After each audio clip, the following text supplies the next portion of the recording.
ज्यादा सीट आ गया। बीजेपी में खुशी का माहौल नहीं देख रहे हैं, वंडरफुल लग रहा है। लोग कह रहे हैं कैसे बिहार का बजट 31 करोड़ का है। अब आप 3 करोड़ नौकरी देने की बात कर रहे हैं, तो फिर आप ये नौकरी घर कहाँ से लाएंगे? पैमाने पर क्यों वोट मिला है बीजेपी और जेडीयू का? विजय चौधरी जी का विजय सिन्हा जी कितने से जीते हैं हम तक कुमार देखे जी हैं? हैं, सत्य में उनको सुशासन बाबू कहा गया है।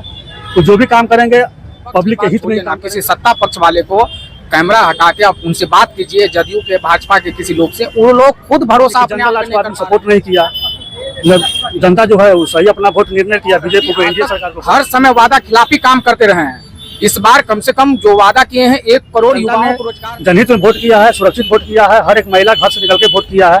और युवा जो है उसमें देखेंगे कि लोगों को 10,000 रुपया मिल रहा है, और ये चुनाव ऐसा क्यों हुआ, इसका कॉन्क्रीट मूल्यांकन करना होगा।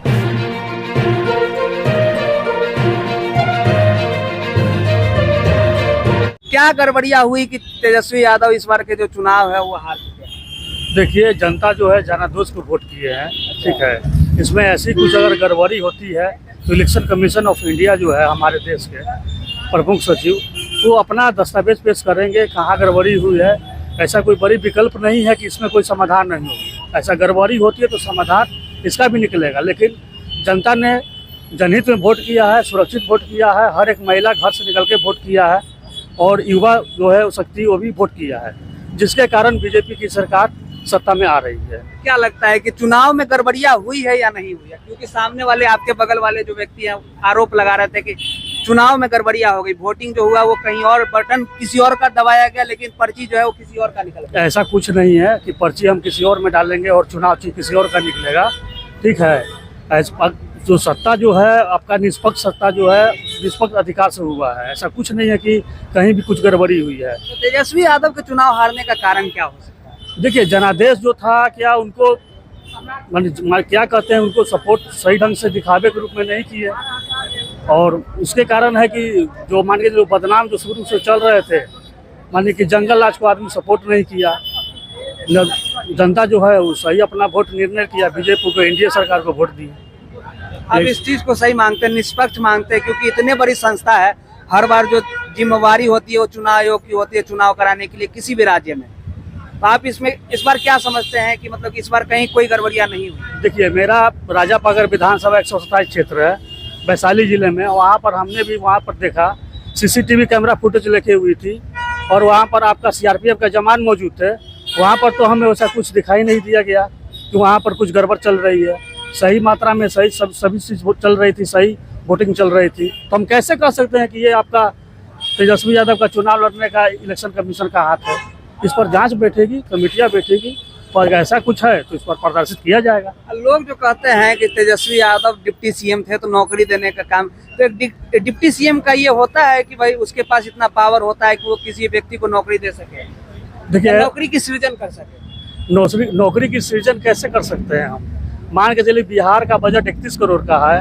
अब आप 3 करोड़ नौकरी देने की बात कर रहे हैं, तो फिर आप ये नौकरी घर कहाँ से लाएंगे किसी को नौकरी देने के लिए? आप तो मान के चलिए कि किसी तरह सत्ता में आने के लिए अफवाह पब्लिक को आप अपना योग खींचना चाह रहे हैं कि किसी तरह हम सत्ता में आए। मगर अभी के जो है युवा हो, महिला हो, सब जागरूक हो गए हैं कि भाई झूठा वादा करने से नौकरी नहीं ना मिलेगा। हमें तो मान के चलिए कि जो सच्चाई है, जैसे कि 1 करोड़ रोजगार प्लस नौकरी, बीजेपी एनडीए की सरकार जो है 1 करोड़ रोजगार प्लस नौकरी की वादा किए हुए हैं। हाँ, तो उसमें क्या है कि आप 1 करोड़ नौकरी प्लस रोजगार में क्या है कि आप आते हैं तो आप रोजगार कीजिए मेरे साथ। इस तरह की बात है ना सर जी। नीतीश कुमार से अब बिहार को क्या अपेक्षा होने वाली है, क्योंकि लगातार विकास के उनको विकास पुरुष भी कहा जाता है? देखिए, नीतीश कुमार जी हैं, सत्य में उनको सुशासन बाबू कहा गया है। वो जो भी काम करेंगे पब्लिक के हित में ही काम करेंगे, और आने वाले समय में अच्छा ही काम करेंगे। अच्छा, सम्राट चौधरी और विजय चौधरी जी का विजय सिन्हा जी कितने से जीते हैं अंतर देखे हैं दोनों का? जी बता दीजिए। हम दोनों का जो मार्जिन है 12 या 22,000 से दोनों जगह जीते हैं। एक का है 80, 480 या कुछ है, एग्जैक्ट अभी याद नहीं आ रहा फिगर, और एक है 18। कल प्रशांत किशोर भी हो सकता है। आपको लगता है? आप किसी से पूछिए, संजोग मात्र नहीं हो सकता है। ऐसा देखा गया है कि 9 सीटों पर जो पहले जो 3 आंकड़े हैं वो सेम है।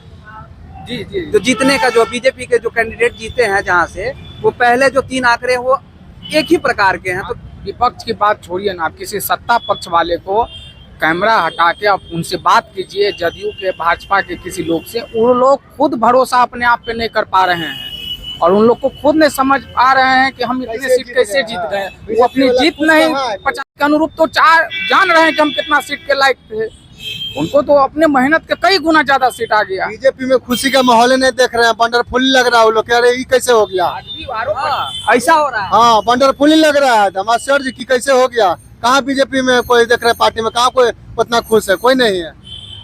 आरोप प्रति आरोप तो उस पे लगता ही था पहले भी, आज भी लग रहा है। अब माननीय मुख्यमंत्री जी हम लोग चाहते हैं कि स्वस्थ रहे।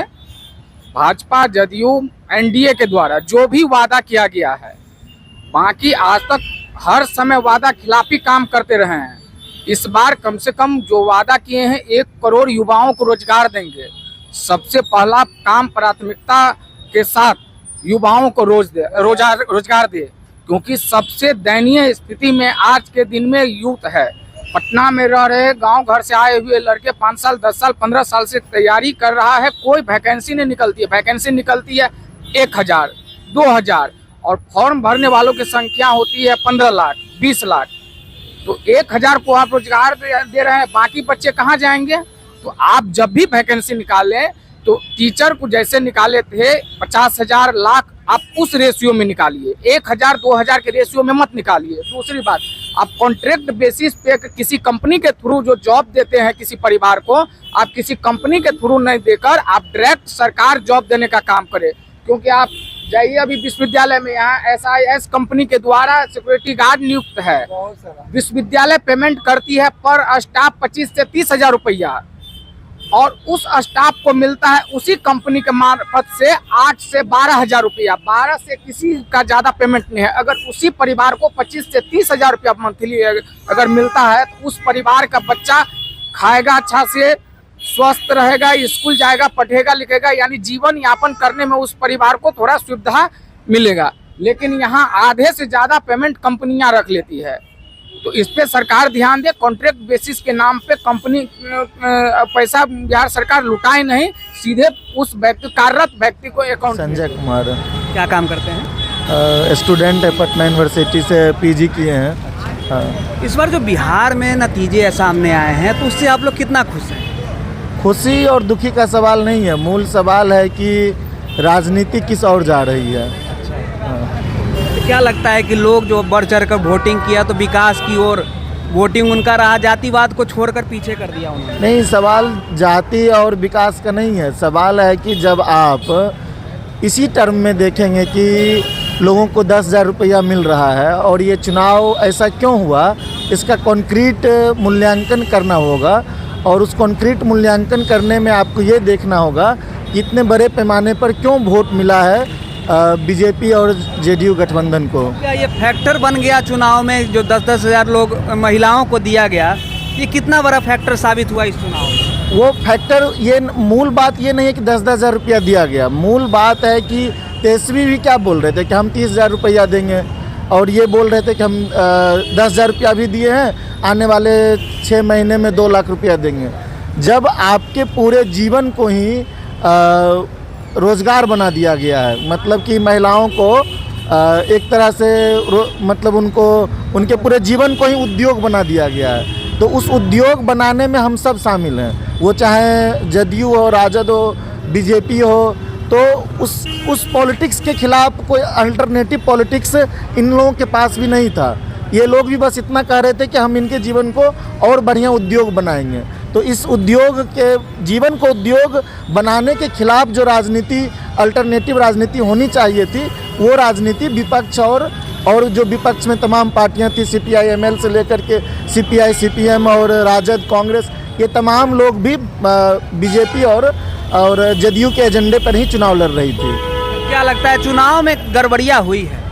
चुनाव में गड़बड़ियाँ हो सकता है कि चुनाव में कुछ गड़बड़ी हुआ होगा, लेकिन सवाल मूल ये नहीं कि चुनाव में गड़बड़ी हुआ है। सवाल मूल ये है कि जिस एजेंडे पर बीजेपी और जदयू चुनाव लड़ रही थी, उसी एजेंडे पर महागठबंधन भी चुनाव लड़ रही थी। तो लोगों ने चुना कि कौन सा डकैत ज़्यादा बड़ा है, ठीक है? तो हाँ, डकैत। अच्छा। तो ज़्यादा बड़ा डकैत बीजेपी और जदयू के लोग हैं, तो वो बीजेपी और जदयू के पास गए ये लोग। मतलब जो लोग ज़्यादा बड़ा डकैत है, ज़्यादा कुछ आपके जीने खाने के लिए दे सकता है, उसके पास लोग गए। चुनाव आयोग इतनी बड़ी संस्था है, निष्पक्ष संस्था है, उस पर आप सवाल खड़ा कर रहे हैं, क्या लगता है कि कहाँ तक ये सवाल आता है? चुनाव आयोग नहीं, इस देश का कोई भी संस्था निष्पक्ष नहीं है। पुलिस से लेकर के, अदालत से लेकर के, चुनाव आयोग से लेकर के तमाम संस्थाएं करप्ट है। इसमें कोई नई बात नहीं है। नई बात नहीं। हाँ, कोई नई बात नहीं है, ये बहुत ही जनता में आम हो चुका है ये बात। देखा गया था कि जो वोटिंग हुआ था, वोटिंग का परसेंटेज था, वो चुनाव आयोग बताया कि 66% वोट पोलिंग हुई है, और उसके बाद उसने आंकड़ा जो किया वो था, टोटल जो वोटिंग की संख्या है यहाँ पे बिहार में वो 7 करोड़ 42 लाख है, लेकिन जो वोट पोल हुआ वो 7 करोड़ 45 लाख हुआ है। तो क्या कहेंगे कि ये जो 3 लाख, पहले तो 3 लाख जो वोटर हैं, उसके बाद चुनाव आयोग बताया कि 66% की पोलिंग हुआ, ये तो 100 से भी पार हो गया। देखिए, ये गड़बड़ियाँ हो सकता है, हम नहीं करें गड़बड़ी नहीं हुआ, निश्चित तौर पे चुनाव में गड़बड़ी हुआ है। कोई समाज में इतना बड़ा सरकार के पक्ष में कोई माहौल नहीं था चुनाव से पहले। जिस तरह का रिजल्ट आया उसमें निश्चित तौर पर दिख रहा है कि गड़बड़ी हुआ है, लेकिन उसके मूल में क्या है उसको चिन्हित करना होगा। उसके मूल में यही बात है कि लोगों के जीवन को और ज़्यादा उद्यमी के रूप में बना देना, लोगों के जीवन में और कंपटीशन डाल देना। महिलाओं का जो पहले, ग्रामीण महिलाओं का जो पहले आपस का जो कलेक्टिव था, उस कलेक्टिव को ख़त्म किया गया जीविका के थ्रू, कि जीविका के थ्रू आपको पैसा दिया गया और उन जीविका की महिलाओं में कौन बेहतर उद्यमी साबित हो सकता है, उसको अगला कर्ज मिलेगा।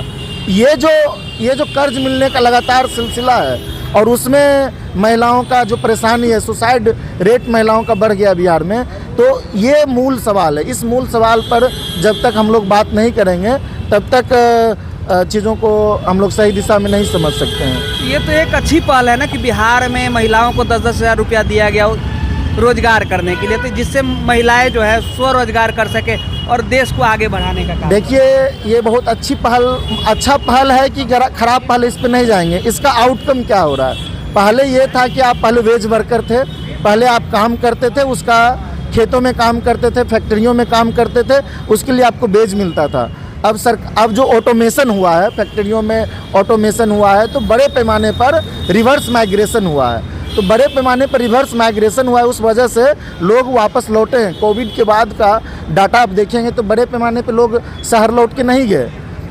तो ये जो रिवर्स माइग्रेशन हो रहा है, उस रिवर्स माइग्रेट लोगों को नए तरीके से इस फाइनेंशलाइजेशन में, उसके स्व औद्योगिकरण को कैसे उसको बढ़ावा दिया जाए, इसका एक जरिया बनाया जा रहा है। जहाँ पर आप खुद को एक मजदूर के रूप में नहीं देख रहे हैं, जहां आप खुद को एक उद्यमी के रूप में देख रहे हैं। जो आप भी बोल रहे हैं ना कि महिलाओं को 10,000 रुपया दिया गया, वो अपना खुद का बिजनेस करेंगी, नहीं। इसमें क्या हुआ, जो पूंजीपति पूंजीपतियों की जो जिम्मेवारी थी कि आपको बेच देने की, उस जिम्मेवारी से भी अब कंपनियां बच रही है।